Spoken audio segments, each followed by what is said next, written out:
Hey team, welcome to another episode. I'm doing something a little different today in that I'm doing a tribute for a longtime real estate investor, a friend, a mentor, a teacher of mine who passed away in 2024 in August. His name is Dyches Boddiford. So I want to share just 3 simple lessons that I picked up from him over the years, both from his example and from his teachings. I hope they're helpful to you and you can apply them as a real estate investor, as an entrepreneur.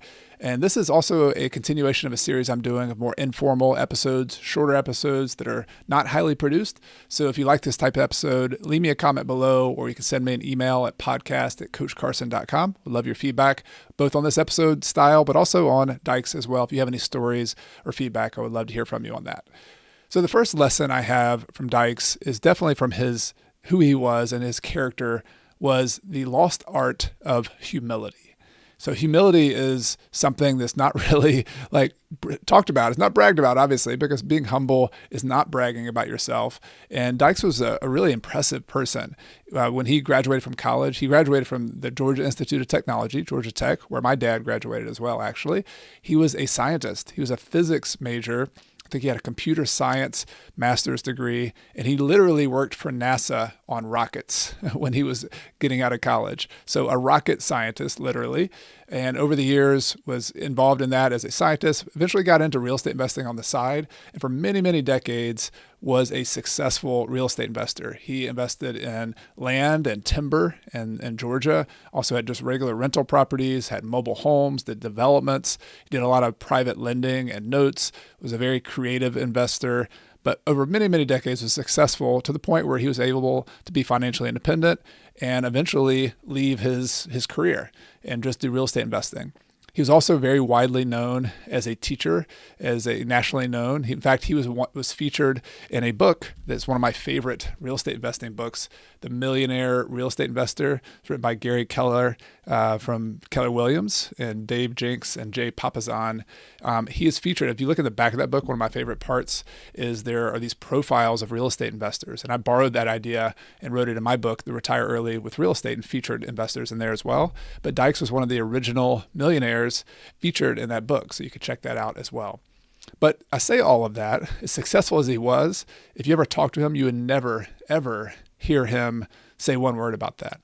He was the kind of person who would defer to others. He would let other people get the credit.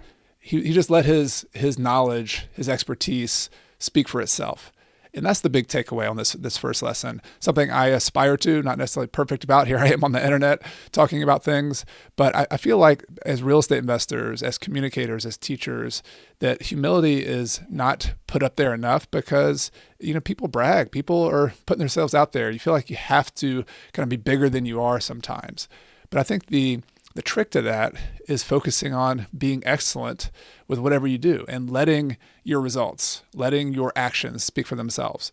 If you're borrowing money from private lenders, be the person who pays early, who goes above and beyond, who does all the little extra details.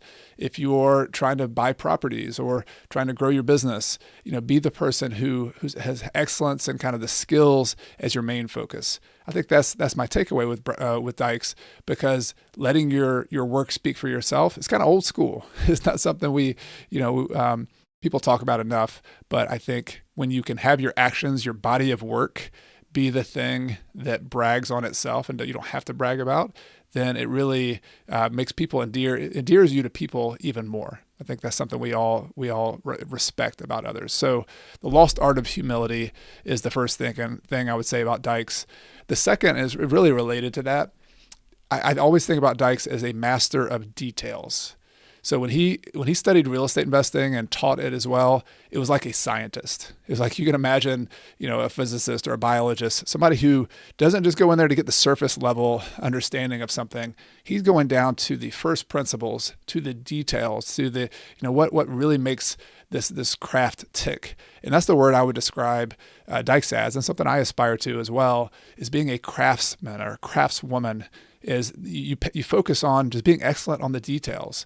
He was committed to that. And as an example, I have a couple books, I have my bookshelves here. I had this really thick book. This was one of the courses I took from him. If you're listening to this, is multiple inches thick. That I have multiple of these books from him, from his classes over the years, on my shelf right now because they were so valuable. I mean, he spent hours and hours and hours when he taught a class putting this big manual together, and it was different from what he was teaching in the class. I mean, this was like a resource manual. And I think that's sort of a metaphor for how we can approach real estate investing, your business, whatever you're doing. The best people I know prepare like crazy. They are all about the details. And, I kind of think about Dyches, and I think back about how he was a real estate investor with the contracts he paid attention to, all his paperwork, all those little details he would study. And I think about some of the people I see on social media who are kind of educators, quote, in quotes, teaching real estate investing. There is a huge, huge gap between those educators and the kind of teaching and the kind of excellence that Dyches aspired to as a real estate investor. So again, this is kind of an old school thing, but it's something we can all apply and something I aspire to apply.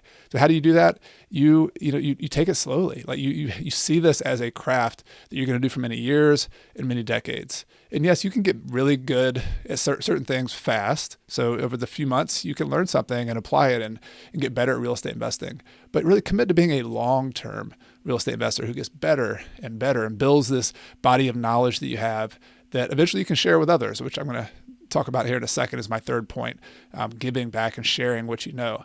But being excellent on the details for me has been, not something I always done, but to the extent that I can kind of do that, when you have a real estate attorney who's closing for you, or you're working with a real estate agent or a private lender, when they know you pay attention to the details and that's just really important to you and you prepare well, it goes a long way. It goes back to that body of work I was talking about and letting your work speak for yourself. This is the kind of thing you can make yourself known for. Master of details was what Dyches was all about.